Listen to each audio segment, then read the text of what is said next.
Nag-iisang anak lamang si Marie ng kanyang mga magulang. Tahimik at mabait na bata ito. Sanggol pa lamang siya nang mamatay ang kanyang nanay sa panganganak sa kanya. Ang nakaraan. Fernan, simula nang ikasal tayo. Lagi kong ipinagdarasal na sana, palagi kang ligtas. Laging may kaba dito sa puso ko. Sa tuwing aalis ka para sa misyon nyo. Ang hirap pala talagang magkaroon ng asawang sundalo. Malungkot na sabi ni Ina. Mahal, di ba napag-usapan na natin yan bago tayo maikasal? Ito ang propesyong pinili ko. At alam kong tinanggap mo yun. Palaging nariyan ang Panginoon, nakagabay sa akin. Kaya't huwag kang mag-alala, mahal ko. Lalo na't buntis ka ngayon. Ingatan mo at kumain ka ng masusustansyang pagkain. Mahal na mahal kita, Ina. Paalam ni Fernan.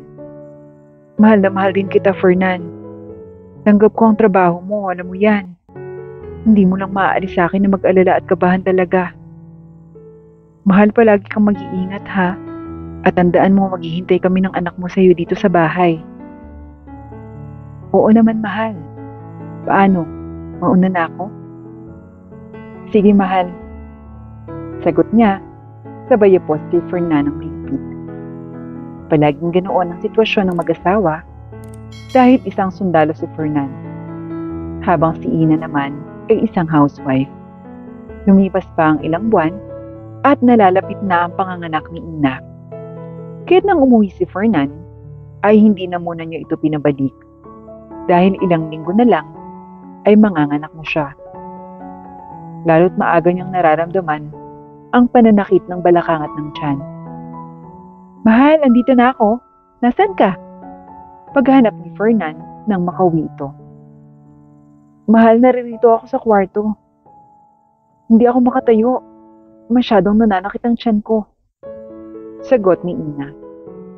O sige, huwag mo nang piliting tumayo, mahal. Malapit ka na nga palang manganak. Excited na akong lumabas ang baby natin. At mabuhat siya, mahal. Masaya ang sabi ni Fernan.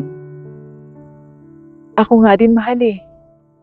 Ito nga, talagang nananakit na yung tiyan ko. At ihi ako ng ihi. Sagot ni Ina. Aba, baka malapit ka na talagang manganak, mahal. Mahal, huwag ka na munang bumalik ngayong darating na buwan sa kampo. Kailangan kita dito kapag nanganak na ako. Miss na din kita, mahal. Naiiyak na sabi ni Ina. Oo, mahal. At huwag ka nang umiyak. Ikaw talaga. Basta ikaw, baby, huwag mong pahihirapan si Mami ah. Lumabas ka kagad. Excited na kami ni Mami sa paglabas mo. Saad ni Fernan habang hinihimas ang tiyan ni Ina. Oo nga pala, mahal. May niluto ako kagabing kaldereta. Nasa ref, initin mo na lang, mahal. Makikisuyo na ako. May sinaing na rin naman ako dyan. Nagsalang ako kanina bago kumiga. O sige, mahal. Iinitin ko na muna.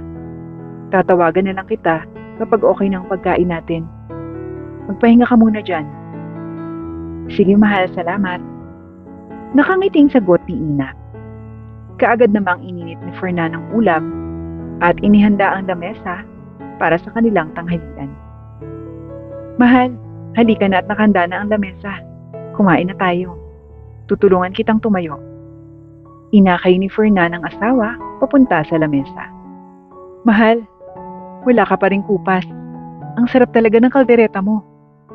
Ani Fernan. Aba, syempre naman. Para sa asawa ko yan eh. Masayang sagot ni Ina. Yan ang sinasabi ko sa misis ko eh. Biro pa ni Fernan. Kwentuhan at tawanan pa ang mag-asawa habang kumakain. Pagkatapos nilang kumain, biglang napaihi si Ina at may kasama pang dugo. Mahal, may dugo yung ihi ko, mahal. Sigaw ni Ina. Naku, mahal, halika na at magpunta na tayo sa ospital agad. Kaagad niyang binuhat ang asawa papunta sa sasakyan at mabilis na pinatakbo patungong ospital. Pagdating doon, agad na humingi ng tulong sa mga nurses na nasa front desk. Nurse, yung asawa ko, Umihi ng may kasamang dugo. Mukhang manganganak na yata yung misis ko. Halika po sir, dito po tayo. Sagot ng nurse. Kaagad na nag-page ng doktor ang nurse upang kaagad na matingnan si Ina. Manganganak ng misis niyo sir. Nagli-labor na siya at fully dilated na. Agad na ipinasok sa operating room si Ina kasama ang mga doktor. Hindi naging madali ang panganganak ni Ina. Hirap siyang umiri, kaya't kinakapos ang paglabas ng ulo ng bata. Ma'am, hinga po ng malalim. Sabayan niyo po yung bilang ko. 1, 2, 3, push! Ani doktor. Nahihirapan na talaga ang huminga noon si Ina. Tumaas din ang blood pressure, kaya't emergency ang nangyari. Nailabas ng ligtas ang isang baby girl, ngunit kaagad na binawian ng buhay si Ina. Lumabas ng operating room ang doktor at mabilis na ibinalita kay Fernan ang masamang balita. Kumusta po ang mag-ina ko, Dok? Tanong ni Fernan. I'm sorry to tell you this, sir. Pero hindi kinaya ng misis niyo ang panganganak. Tumaas ang blood pressure at nagkaroon ng blood clot sa utak niya. Kaya kinailangan naming i-cesarean siya upang mailigtas ang anak niyo. Nagsilang po si misis ng isang baby girl. Paliwanag ng doktor. Dok, hindi totoo yan. Buhay pa ang asawa ko, hindi totoo yan. Umiiyak na sagot ni Fernan. I'm so sorry, sir.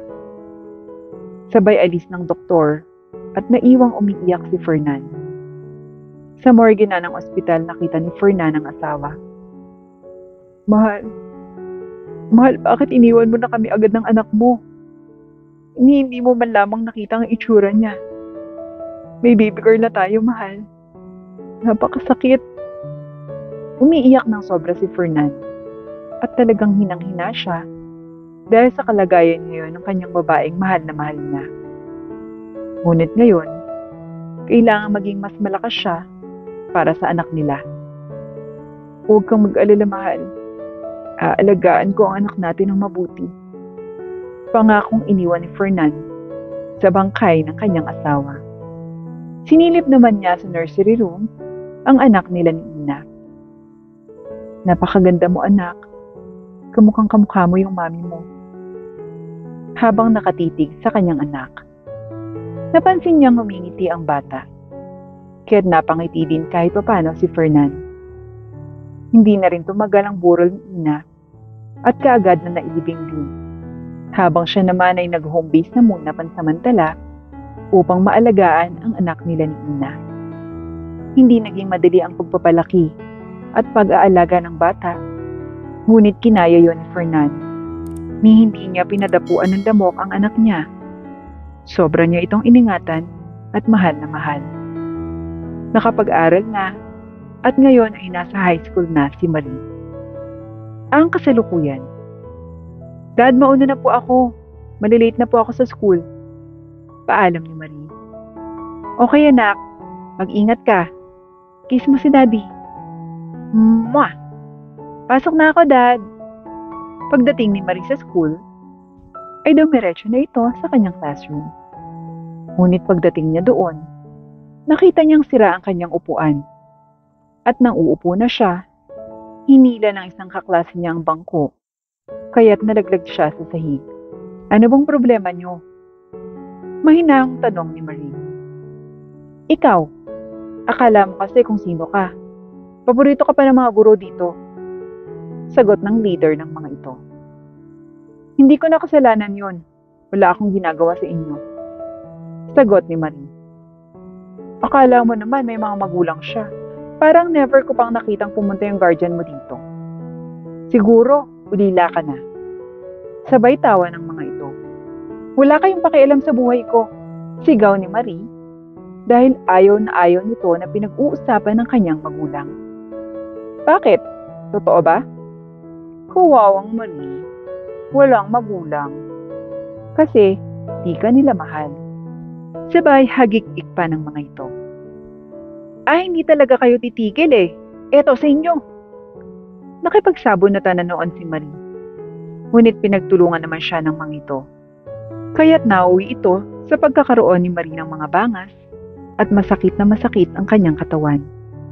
Umabot na ito sa guidance, kaya't ipinatawag ang kanilang mga magulang. Marie, gusto ko sanang papuntahin mo dito yung guardian mo. Dahil hindi biro yung inabot mo. Puro kasugat at pasa. Ani guidance counselor. At kayo naman, tawagan nyo rin ang mga magulang nyo dahil maghahanda kayo sa parusang ibibigay ko sa inyo. Maling-mali ang ginawa nyo kay Marie. Hindi tamang pag-initan at insultuhin nyo ang mga magulang niya.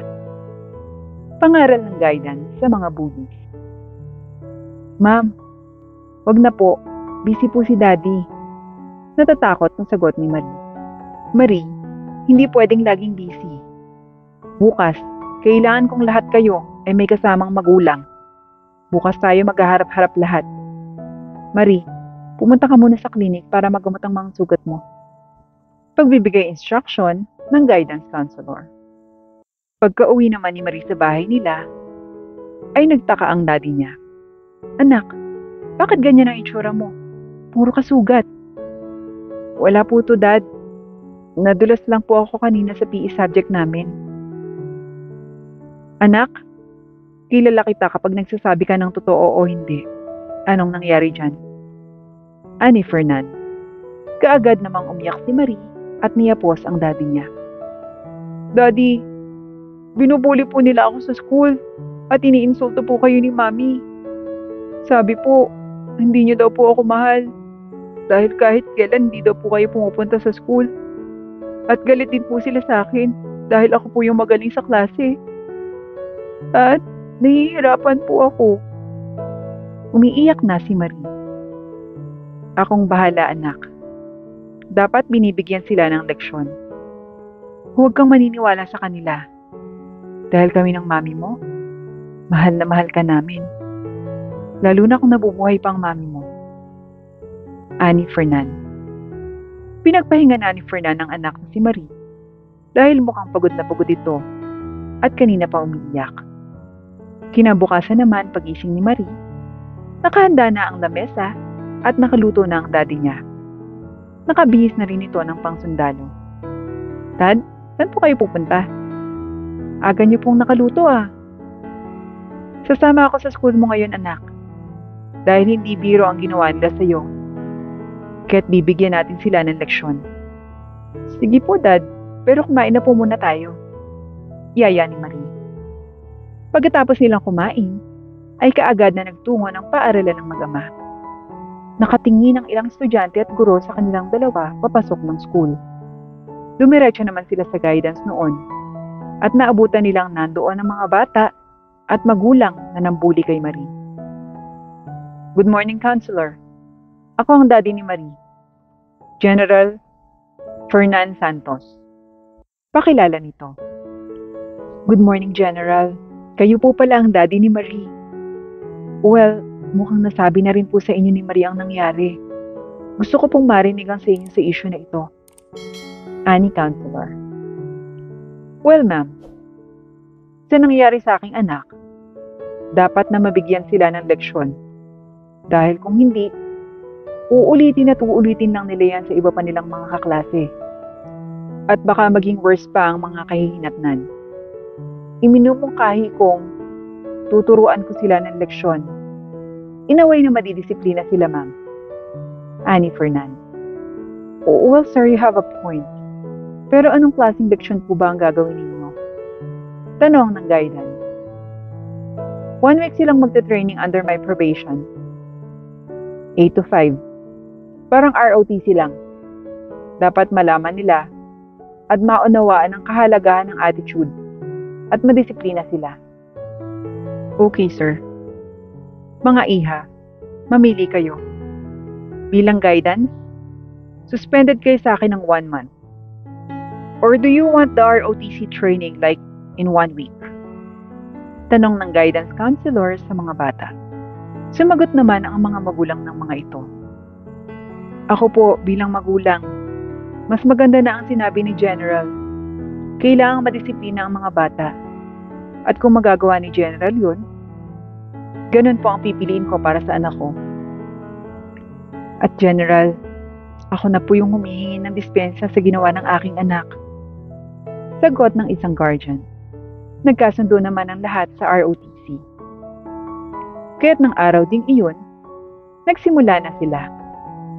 Pinatakbo ng 100 laps, push-up ng 50 times, at nakabilad sila sa arawan habang nakatingkyad ang mga paa ng isang oras. Araw-araw silang ganoon, at pagdating ng hapon, ay paglilinis naman ng mga basura ang ginagawa.